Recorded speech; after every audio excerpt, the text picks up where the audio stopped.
Dive into the extraordinary with our weekly compilation, your ultimate source for the internet's most exceptional moments. Join us for a thrilling journey through viral experiences. Story 1. My mother has booked her hotel room next to us on our wedding night. I, 26 female, am getting married in August next year. I wanted to be prepared for the potential wedding boom that could happen in my country next year, so booked everything already now so I don't have to stress over the details later. My father gifted me and my future husband a suite to stay during the wedding at one of the finest hotels in my town. When Mom found out that we got a suite from my dad, she booked 2 suites in the same hotel for her, my stepdad, and my brother. She made a big deal that I and my hubby picked our suite first so she wouldn't reserve that suite by mistake. My parents have been divorced for 23 years and have been doing petty things like this to one-up each other my whole life, so it's nothing new. And I'm just shaking it off and continue with my life. Yesterday, Mom called me and wanted to tell me that she has now booked the suites, and what nice staff there are at the hotel. They're so service-oriented. They said it wouldn't be a problem to book her suite right next to you and hubby's suite. Quite honestly, I was a bit dumbfounded when I heard that. I don't know if I'm oversensitive or being unreasonable, but if there's one thing I don't want, it's spending my wedding night with my mom in the next room. Now I have to take time out of my day to contact the hotel to prevent this. Edit to add. Thank you for the support, everyone. I'll answer some common questions. The hotel cannot move my mom because Mom booked exactly that room, and the receptionist said the room was available on that date. They did not release my information to her. Mom knew exactly which room I would stay in and which date, so she didn't have to say, "Can I have a room next to my daughter?" She only needed to say, "Can I have room A, which is next to room B?" I don't want to change hotels. It's one of the most romantic ones in the city I live in, and I don't want to let Mom chase me away. Many of you suggest I just talk to her. That won't happen either. It's not the first time she's done something like this. I moved 3 hours away from her for a reason. There were some who wanted an update. Yes, I'm a doormat. I've been conditioned to never speak up against my mother and avoid conflict with her, because it takes too much energy to argue with her, and I'm wrong in the end anyway. All of your comments were very helpful, but especially one person who messaged me made me realize how my inaction can hurt my relationship, and that was the wake-up call I needed. I sat down with my fiancé and read through what I wrote and the comments where we had a long conversation about the incident and how he feels about it all. It was very clear that I needed to talk to my mother and say how I felt about her wanting a room next to me on my wedding night. My mom can be really manipulative in discussions and has a tendency to shift the focus of the discussion away from the problem and onto another detail and discuss that detail instead of the problem. Therefore, I do not dare talk to her directly. But I wrote to her. Me. I've been thinking a little more about what you said about having a room next to me and my husband on my wedding night, and I'm not really comfortable with it being so close. Mom. When did we talk about it? Me. Gives a description of when we last spoke. Mom. I told the hotel that I wanted a room as close to you as possible, not a room right next to you. Me. Saying as close as possible feels like saying I want a room next door. Mom. But that's not what I said. I said as close to you as possible. I never said next to you two. Me. No, but it can be perceived that way. Mom. But I never said that. When would I have said that in that case? Me, stepdad, and your brother just wanted a room near you. Me. It's okay, but not next to me and my fiancé. I don't want my brothers or family in the next room on my wedding night. No response after that from her. We talked some more on another occasion, and she is wholly convinced that the hotel understands that when she said as close as possible, they understand that she does not mean the room next to us and that she will not have a room next to us.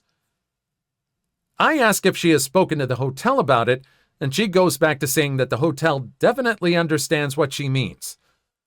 I'm sorry there wasn't a better solution than this. I and my future husband have already gone to LC with her. Legal court?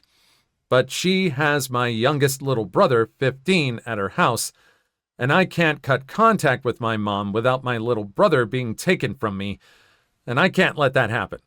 So I have to wait until he has successfully moved out of the home before I go no contact with my mom. Oh, LC means limited contact.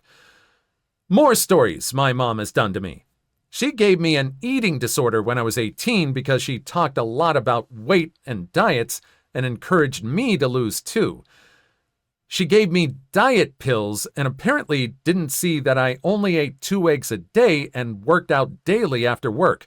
When I told her that my fiancé and I have set a date for the wedding, her response was that it was a good motivation for me to lose weight.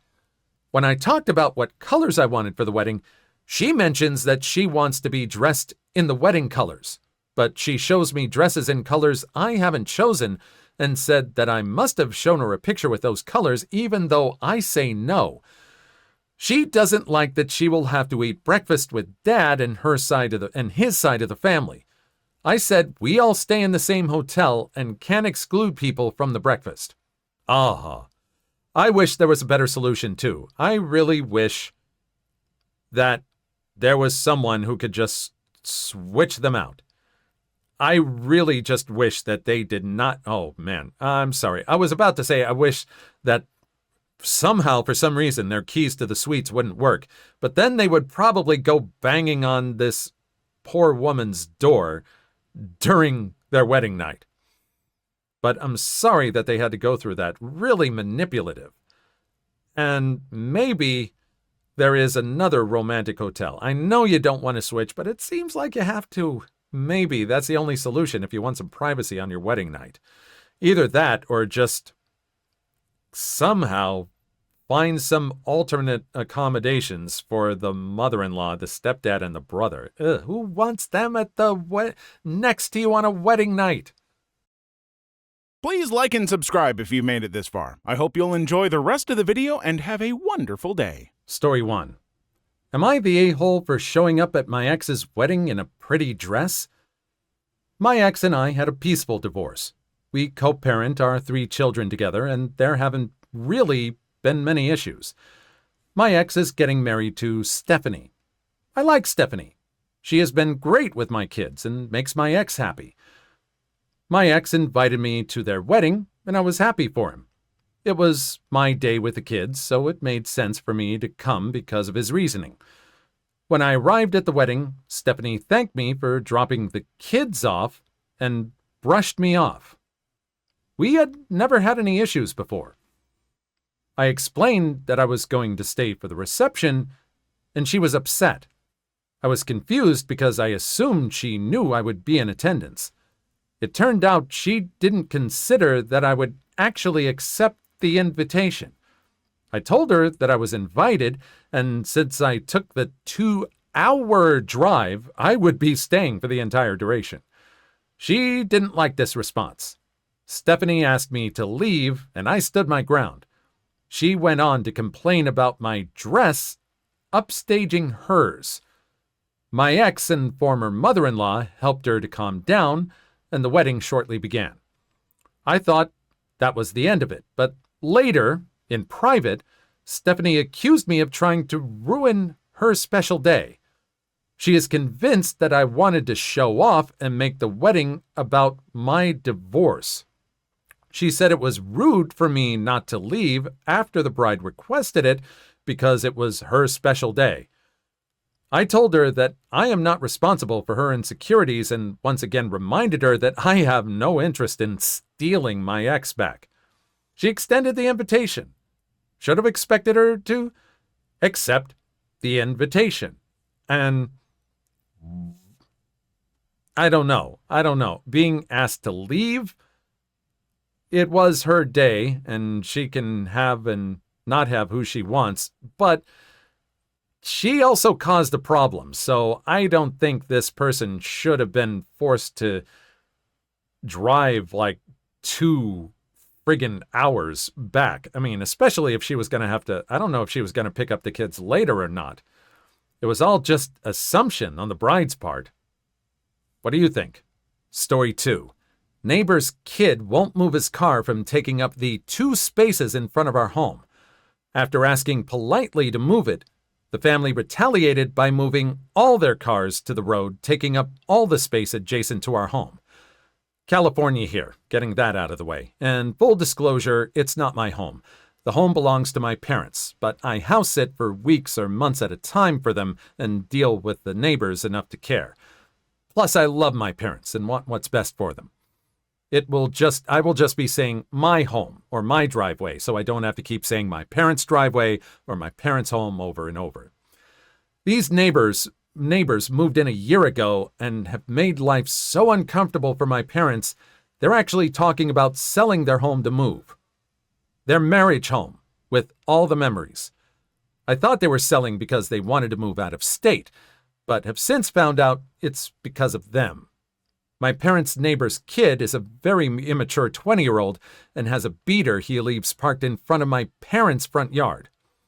He has it parked in the middle so that it takes up all the space and no one can park on either side of it without blocking a driveway. It has been in 3 wrecks in the past year, and currently he won't drive it. Why? I don't know. Perhaps it isn't in running condition anymore. All I know is it hasn't been driven in over a month. Well, until what happened next. I want to also mention they have a full garage. They also have the same size space in front of their yard to park in, which also happens to be always empty unless they have company. And a driveway that can fit and does fit 3 of their cars, including another beater that has never left the driveway since they moved in. I politely asked him to move his car when I saw him several weeks ago, and he flipped out on me, cursing and screaming at me. He followed me to my car and was yelling at my car door window to the point it had fog from his breath. Several days later, I visited my parents, and he had his friends parking in front of his car so as to block my driveway partially, while still leaving the spaces empty behind his car that would block his own driveway, and all the spaces in front of his yard were empty too. I spoke with my parents, and they said the kid had his friends doing that ever since I had asked him to move his car as payback. They said he's really mean and to just let it go. This did not sit right to me, so later, after visiting, I went to the neighbor's home to speak to the parents. I explained the situation and asked them to speak with the boy about moving the car and his behavior towards me with disrespect and language. Bad idea. I assumed they were decent, normal people, and this was just an out-of-control teen. I assumed Mom would just tell Billy, "Go move your damn car," or something, and it would be taken care of. Turns out he got it from Mom and Dad. I get the dad yelling at me to frack off and get off his property as the mom from another room starts bellowing about how I did not just tell her how to parent, and he can do whatever he wants and frack me and my parents. I didn't know this at the time, but have since found out that my parents believe the neighbors keyed their car about 6 months ago. My mom asked the neighbor mom and son to not smoke at the edge of the driveway, as it's right next to my parents' bedroom window, and they would be awakened by them talking while smoking in the middle of the night. Apparently, that set them off, and they would talk extra loud while smoking and would hold up a phone playing music to their window as an FU to my mom and dad. That's also when their car got keyed. So since I made the mistake of talking to the neighbor's parents, it has been upgraded from just the kid's one car and his friends when they come over. Now the parents are retaliating too. They finally moved the beater, but only to move their cars from the driveway to taking up the 2 spaces in front of our yard adjacent to the driveway. The one car parked just enough to have the front poking into our driveway.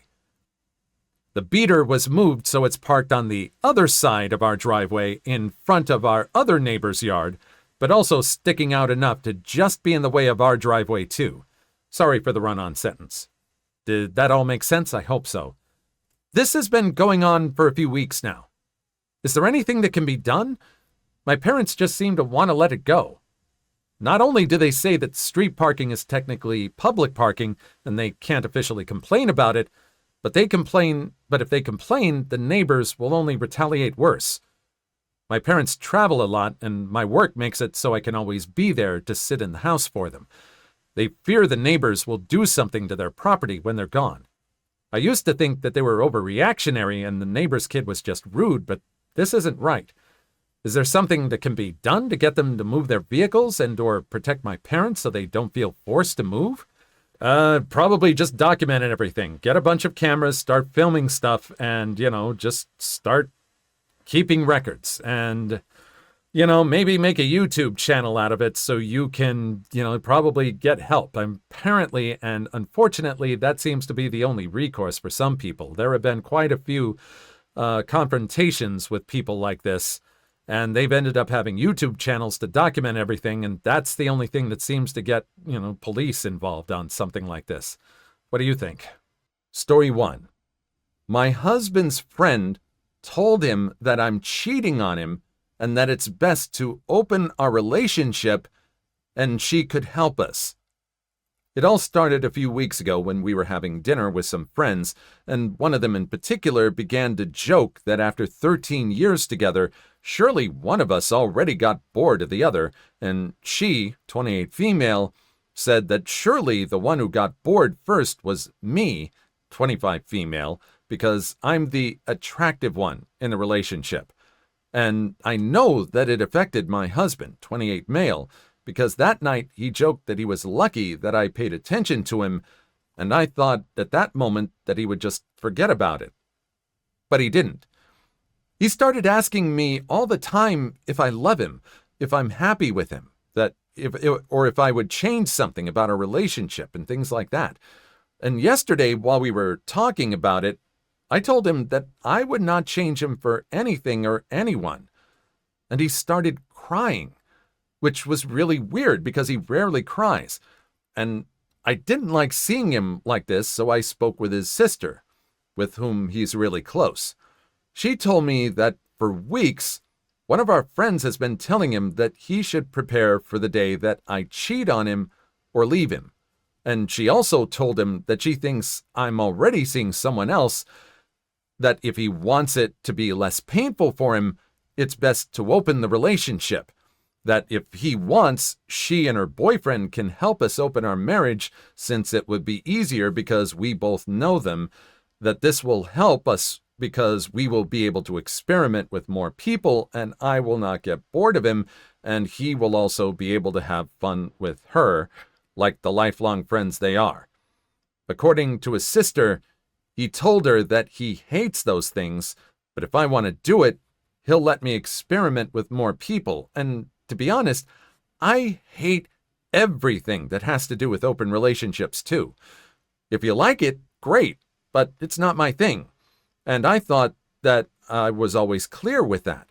That's why I don't even know why that friend said that.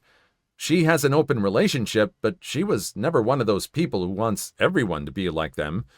She used to respect us, so I don't know what happened. How can I make him understand that she lied about me because she probably just wants to sleep with him? Oh, absolutely predatory behavior. You just need a conversation. Maybe, I don't know, it'd be kind of weird if the sister was supportive in a conversation like that. It's something where you just have to cut off contact with this person, because there's nothing wrong with open relationships, but this type of behavior is predatory. You don't force someone into a relationship they're not okay with. It's just bad. You just need to cut off contact. And it has to be some very deep conversations and some commitments. It sucks that this other person is putting your relationship in jeopardy. It's awful. I think you and your sister probably need to confront them. Maybe make them confess. Story 2. A deputy showed up at our door yesterday and attempted to arrest my wife only based on her name. The deputy knocked on my door. My wife answered. They asked her name, she told them, and they asked her to step outside. She declined because she wasn't wearing shoes. He said, "Okay, we'll do this inside then," and stepped in the door. He told her that he was there to arrest her. She's never even had so much as a parking ticket in her life. She protested that she had done nothing wrong and that she had a common name. Finally, they agreed to let her get her ID. After examining it, they went and looked up the birthday of their suspect and found that they were indeed different, so they left. I'm upset that this happened. If she had stepped outside, they would have likely arrested her on the spot. She didn't have her phone, and I would have no idea what happened to her. I would like to file whatever complaints I can, and ideally find the judge who signed the warrant and to complain how poorly the deputies did in trying to arrest the correct person. Any advice for the best next steps? All right, the typical not a lawyer, don't know where you live, can't make any advice that would be useful to you. But unfortunately, it seems to be the norm that if a cop comes to your door, don't step outside. And it just seems awful that even giving your name can get you in trouble because they're not getting all the paperwork right. I'm glad that nobody had to get bailed out, that there was no further interaction, and I'm sure some other people are going to have comments in there. What do you think? Story 3. Just sign this document that will dock you 11.5 hours. I'm a middle school teacher who speaks fluent Spanish, thanks to growing up in the West Valley. Go Suns! The fact that I'm bilingual has given me many opportunities, including one where teacher in charge of an English language learner, ELL, important acronym for later, program, gave me the opportunity to tutor students twice weekly, plus an additional 15 minutes per every hour worked as prep time. Okay, cool. So, Mondays and Fridays, I punch in 15 minutes before 2:20 during my 7th hour prep, then punch out at 3:30 when the kids leave. No problem, right? Wrong. At the end of the year, I get an email saying I'm being docked 11.5 hours that were punched in before the end of the day. I was livid. They claimed I'm getting double paid, but I looked through everything I signed off on and didn't remember seeing any restrictions on when I was to punch in for those hours. We met in the office, and the district representative had me sign this document, and she showed me the contract I signed. Nowhere did it specify when I was to punch in those hours, and I brought this to both people's attention who were present. But Federal Action Plan, FAP, office lady persisted. Just sign it. You can't get double paid. Enter malicious compliance. I signed quickly, this time using my middle name, which happens to be Frack This Hogwash. It read, "Oh, Frack This Hogwash P," and I happen to know the person at the district office, Dio Savior, who will be reviewing this paperwork, and know that she'll either ask me what's up or have me resign an obvious non-signature. Like clockwork, I get a phone call on my 7th hour prep from Dio Savior. She asked why I sign like this and why I'm being docked. I explain my working with the 2 new students who don't speak any English all year, and even teaching them both English all year. I explained that no one said anything all year, and that I'd have made the adjustment to get paid those hours the entire school year. She says, "Wait a minute. You are on your prep time, right? And you're bilingual? Do you have a certificate?" All answers were yes. My next paycheck was $3,500 more than my standard paycheck, coming out of the FAP lady's budget for federal action plans. I was very confused at first. It appears that I can punch in during my contract hours if it is on my scheduled prep. And because I have an ELL endorsement, I got this endorsement working with monolingual students in the West Valley, and my direct supervisor on campus doesn't, I get paid as an ELL teacher or ELL leader on campus, which is quite the stipend. So what was supposed to be a $345 deduction in pay for me turned out to be 10 times greater as a deduction from their department paid directly to me. So looks like FAP lady's right. I can't get double paid, but it looks like I can get double quintuple paid. Be careful. What is going to happen? Just be careful who you're bullying around. And again, this is one of those situations where it's good to know someone who's above you, and they ended up just leaping over the pay grade of the person who's trying to give them grief. Amazing work. And thankfully, hopefully, this is a much better gig, and hopefully they are able to hold on to it for as long as they can. Actually getting paid well for being a teacher? Who knew? Please like and subscribe if you made it this far. I hope you'll enjoy the rest of the video and have a wonderful day. Story 1. My wife remorselessly cheated on me and also got pregnant from her AP. AP? What does AP stand for? I never heard that one. For those who remember me, I'm the guy whose wife made our kids release a wild bunny in the middle of the yard after I advised her to have the kids take it to the bushes to release it safely. A hawk took the bunny right in front of both our children, 4 and 5 years old at the time, and they freaked out on their mother, then came running back to me in tears. Our kids started calling their mother the Bunny Unaliver. That name seems apt now, and other people called her that as well after her affair got out. Oh, AP means affair partner. Oh, kind of dry, but accurate.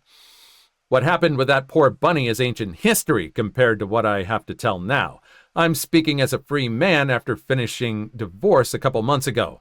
This is going to be pretty long, complicated, so buckle up, and that's it. That's the end of the story for that. So, when a nickname comes back to become more apt, that is, and I wish I could say the actual name, it kind of makes sense. But, wow, that's kind of not cool to release it in the wild. Take it to the bushes. Take it to the bushes. Let that rabbit have a fighting chance. At least that one. Story 2. No butthole in a peaceful neighborhood learns his lesson. So I live in a quiet town in the Midwestern United States.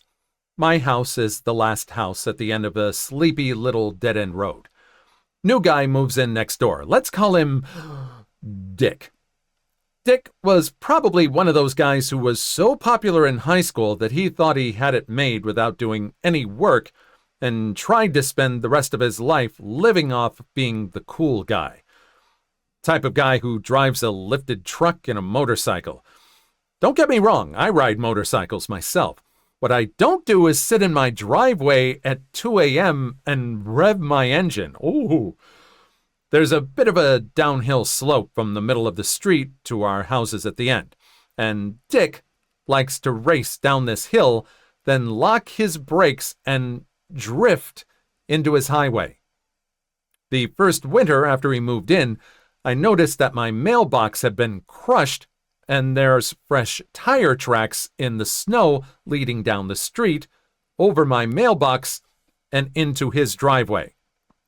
A few days later, I see Dick standing outside and ask about this.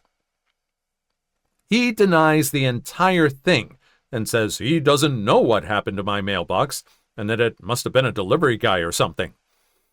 I figure whatever and fix my mailbox. A few months later, the same thing happens again. I fixed my mailbox and moved on. Sometime later, this happens yet again. This time, I'm pretty ticked. So I talked to my cousin, who's a commercial welder, and had him make me a mailbox out of some scrap 1/4-inch steel plate, which was mounted on a length of old railroad track for its post. A little bit of glue and some cedar shingles, and you'd never know it wasn't a typical wooden mailbox. Also, the railroad track post was sunk in concrete 4 feet into the ground. For the next several weeks, I waited with anticipation every time I heard his truck roaring down the street, but nothing. Until about 4 months later, when I heard his truck, then a crash. By the time I had forgotten about the mailbox and thought for sure he'd struck another car, I ran out to the street to see if anyone needed help. And there was his truck, broadside against my mailbox, all smashed up. He saw me walk up and started yelling about how I had destroyed his truck and he'd make me pay, and he called the cops. A cop showed up to take his report, and Dick pointed out how my mailbox had been specifically designed to destroy his truck. I gotta admit, I got nervous at this point. The cop looked around at the truck and the construction of the mailbox, then turned back to us and asked me if I'd had trouble with my mailbox before. Oh, I explained how it had been smashed several times in the past year. The cop then said, "It's pretty clear what happened here. This is an obvious case of wanton destruction of property." My heart sank to the ground and Dick got a smug look on his face. But then the cop turned to Dick and said, "I'm going to issue a citation for this, as well as reckless driving." You should have seen Dick's face at this point. He was boiling with rage as the cop wrote him 2 tickets and told him he needed to pay for the repair of the damaged wood on my mailbox. The metal was fine, hadn't even tilted it, but the wood camouflage had broken off. Yeah, exactly. I think I've seen a few do-it-yourself shows where they've tried to figure out how to best reinforce your mailbox. And this was just going completely over the edge on that, but it was kind of needed because, dude, how many times can you just fix your mailbox like that and expect someone to just roll over? Someone's bound to set something up. Does this guy not watch cartoons? I've seen this in a few cartoons, Looney Tunes and such. Please like and subscribe if you made it this far. I hope you'll enjoy the rest of the video and have a wonderful day. Story 1. Am I the a-hole for just posting "my wife miscarried" on my mom's social media after she announced my pregnancy? My wife was pregnant with our first child. We weren't telling anyone yet because it was early. My mom was over at our house and noticed some obvious clues of pregnancy. She asked about it and we were honest. We also asked her to please respect our wishes and not go telling people because it was early in the pregnancy and we wanted time to ourselves to absorb it. The pregnancy was unplanned but welcomed. My mom lasted 2 weeks before she started posting about becoming a grandmother. We hadn't told her yet we lost the baby. I was still feeling unalive inside when I saw her post, so I just commented, "Elise miscarried a week ago." I guess it took about an hour for my mom to see the comment and delete her post.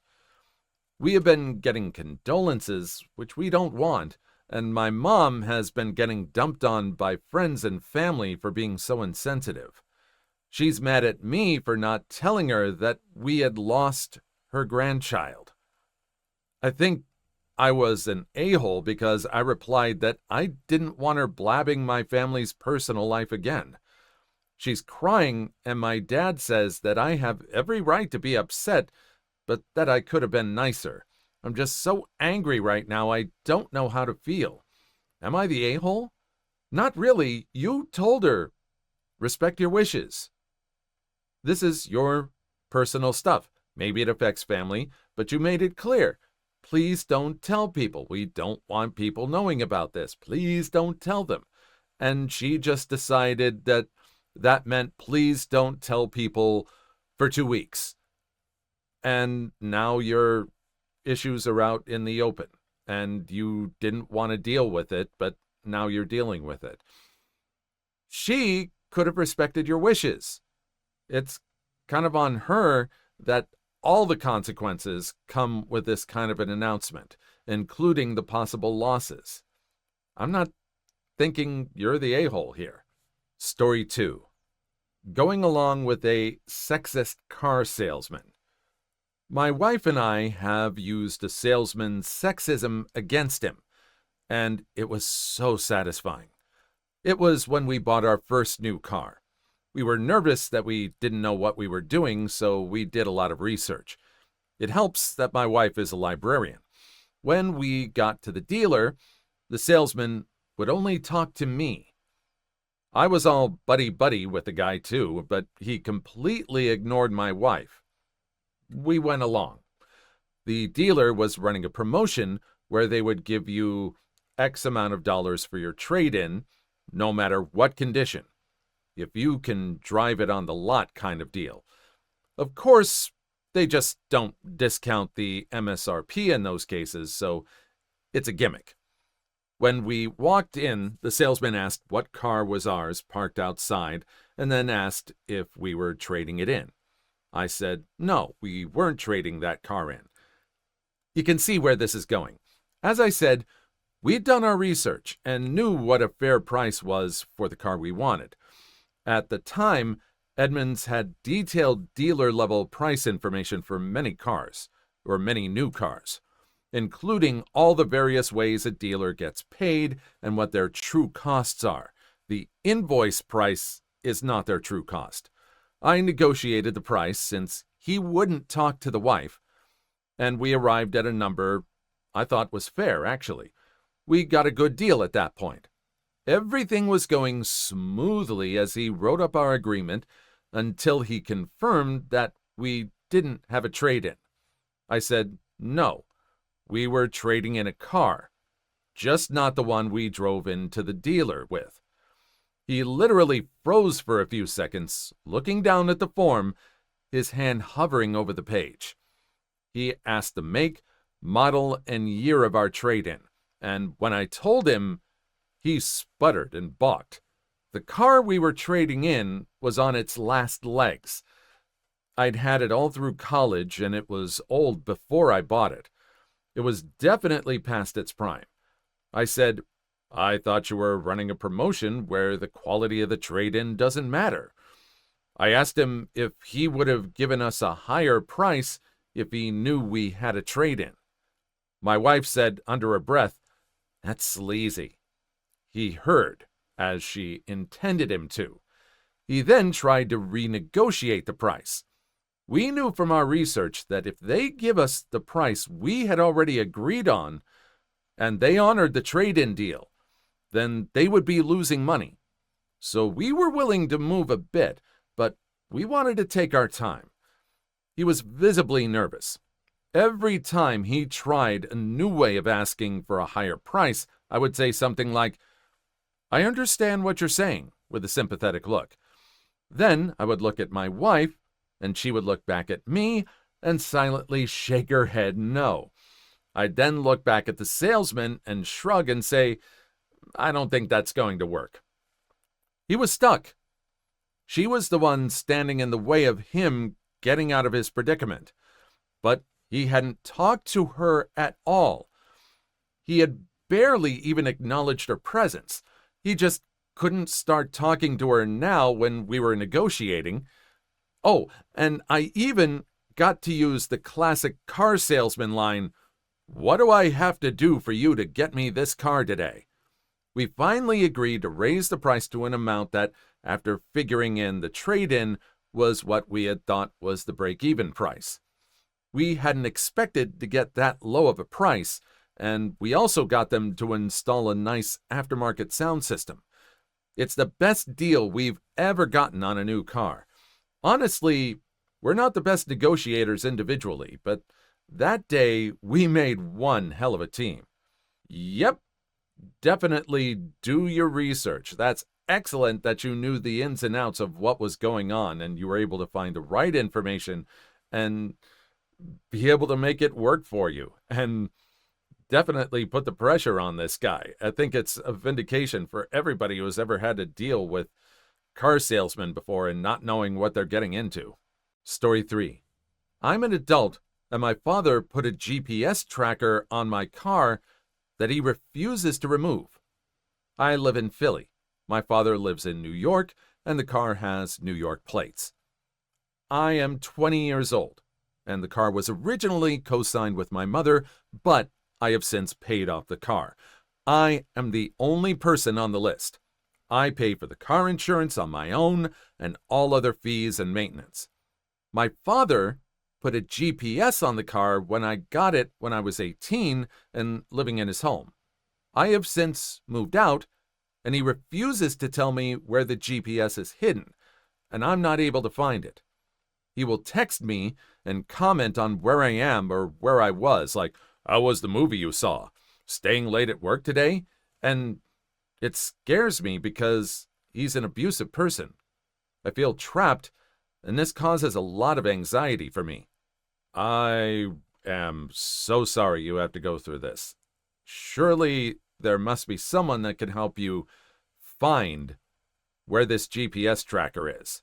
And if he is abusive, like you say, I don't know what else is going beyond his texting you, but definitely it's time to do some research on the types of GPS trackers and where they need to be.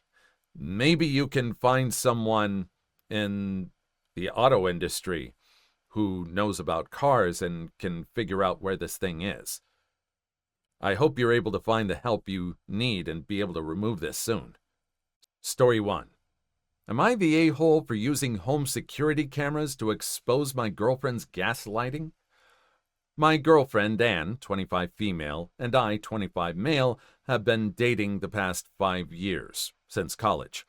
After graduation, we were semi-long distance, living close enough that we alternately visited almost every weekend.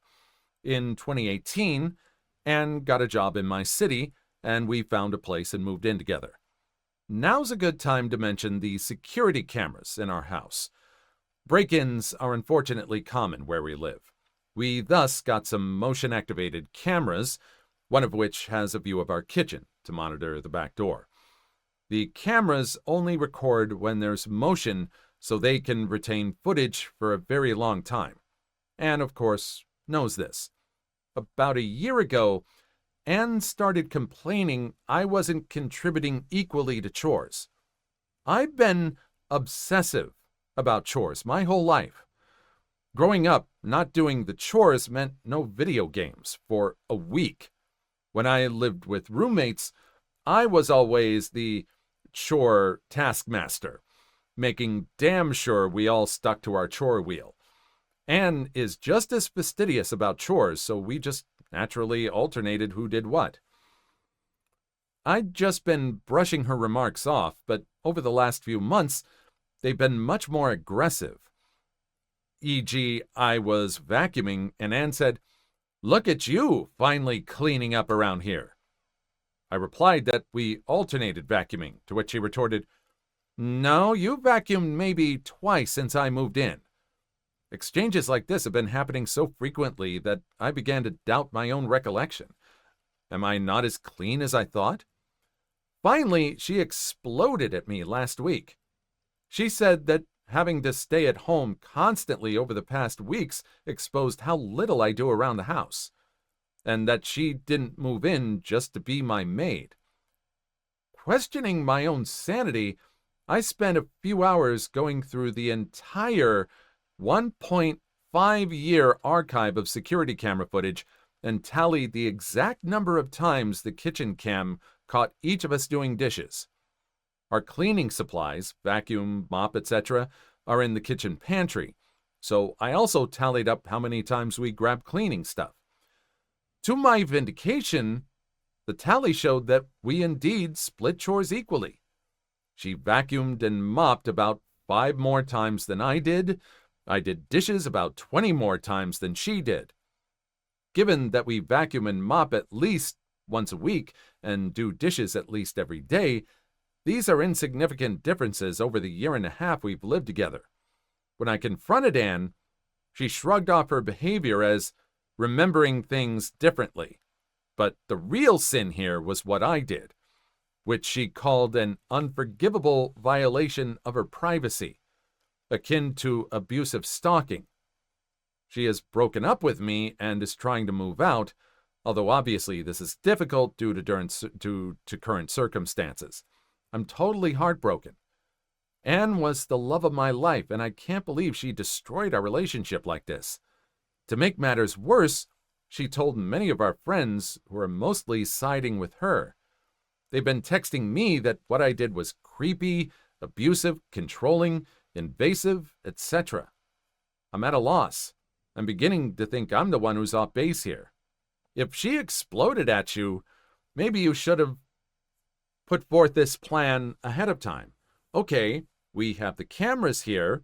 I can definitely go through and check each of the times that we have done a certain thing. And maybe that was the better way to put it. But if she's being this manipulative, if she was trying to be this manipulative with you and trying to manipulate your friends, and seems like, unfortunately, she's succeeding, you're better off getting her out of the house as quickly as possible. She just seems like she's poised to want to be just domineering in a relationship. And I'd say count it as you dodged a bullet. Story 2. Am I the a-hole for making homemade food for everyone except my brother's stepdaughter? I, 27 female, am not a professional chef, but I have taken a bunch of cooking classes and love making elaborate meals for friends and family. About 2 years ago, my brother, Greg, 25 male, married Cheryl, 34 female. Cheryl has a daughter from a previous relationship, Becca, 9 female, who has several health conditions, including celiac and a severe dairy allergy that requires her to carry an EpiPen. Last weekend, I hosted a dinner at my house for my parents' wedding anniversary. I made a fancy 5-course dinner, and in addition to my parents, I invited 4 close friends, Greg, Cheryl, Becca, and my sister, and her boyfriend, and the twins, both 8 male. Because of Becca's food restrictions, I found a restaurant in town that specializes in gluten-free, dairy-free, as well as allergen-free food, and arranged for them to make a full meal for Becca that I could pick up in advance of the party. I've made a variety of specialty meals in the past, for example, keto meals when my friend was following that diet, and I liked the challenge. But knowing how serious Becca's restrictions were, I didn't trust myself to make her meals. I have ADHD and get easily distracted, and if I even used the wrong spoon or didn't completely wash some flour off of a bowl, it could make her incredibly sick. I thought the takeout solution was fine, but when I served the food, I saw Cheryl looking at Becca's plate with a stony face. For her part, Becca started eating and seemed fine. Cheryl whispered to Greg, and Greg asked if he could talk to me in the kitchen. When we got there, he said that it was unbelievable that I couldn't be bothered to make something for Becca, that they'd been bragging about what a great cook I am to her, and that he knew I'd made keto and vegan and other complicated kinds of food in the past. Now she would feel left out because she didn't get to eat what the rest of the family was eating. He said it was obvious that I didn't care about making his stepdaughter feel like a part of the family, and that they were leaving. Greg, Cheryl, and Becca then left, which put a damper on the rest of the party.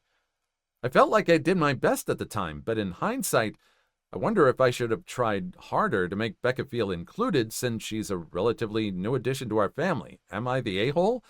No! I mean, they were expecting you to just make a specific meal for her?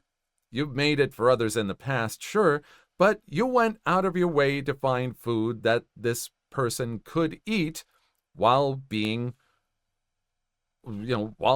aware of her restrictions. Stuff that sounds like it was beyond, it was serious, something that could really be harmful to her. And you put out the effort for a lot of people here. He is really not respecting all the effort you're putting into all this food.